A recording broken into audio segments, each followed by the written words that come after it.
Records, producer Alex.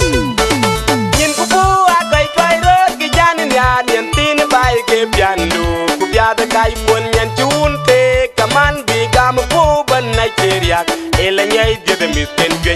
ina diet bi amit adiet bi amit nyen chun te kaman bi gam ku ban Nigeria ele diet bi amit adiet bi amit oh yin wo ga ben bong nyen bandai nyen chi der yal be kan yar nong din waren ben nyen chi der wo ku wai lo ning nyen waren ber in ku yan wo ga ben bong nyen banda nyen tong ding marialo maru no mango apara e tega ben adeng ke ya bianin adeng ke ya menin del dunne ya bianin adeng ke ya menin le kun ke ya bianin adeng ke ya menin nyin kun ke ya bianin adeng ke ya menin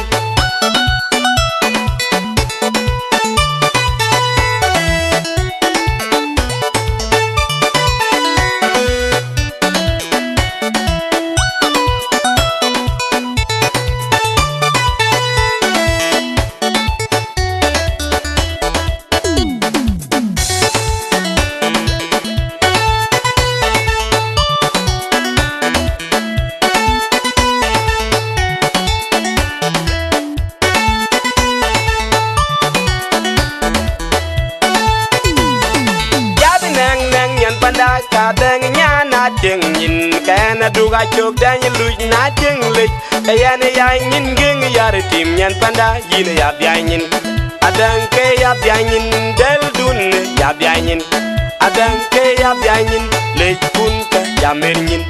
adang ke ya bya yin yin kun ka ya bya yin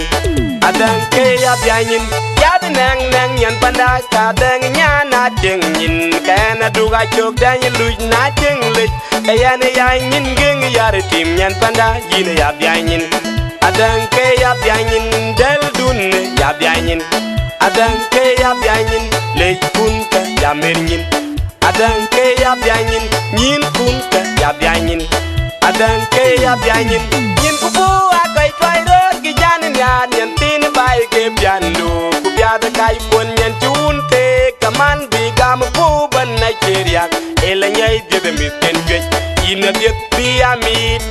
adiet bi amit nyen chun te kaman bi gam ku ban Nigeria ele diet bi amit adiet bi amit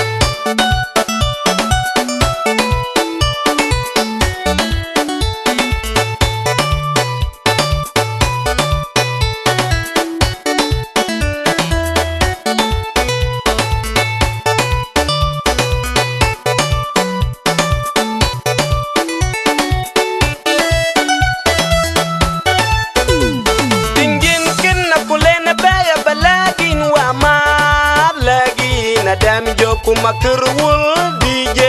men ma koy DJ jar gan yal baga ji wekin nyande nga charai no ma chawi be pin be kai adang ke ya byanin adang ke ya menin del dun ya byanin adang ke ya menin le kun ka ya byanin adang ke ya byanin nyin kun ka ya byanin adang ke ya byanin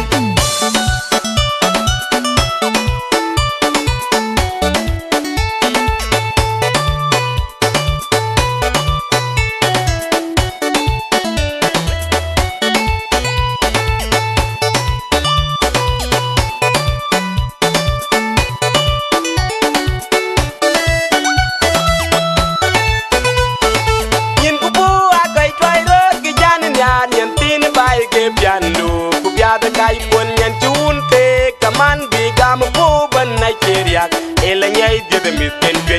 ina diet bi amit adiet bi amit nyen chun te kaman bi gam ku ban Nigeria ele diet bi amit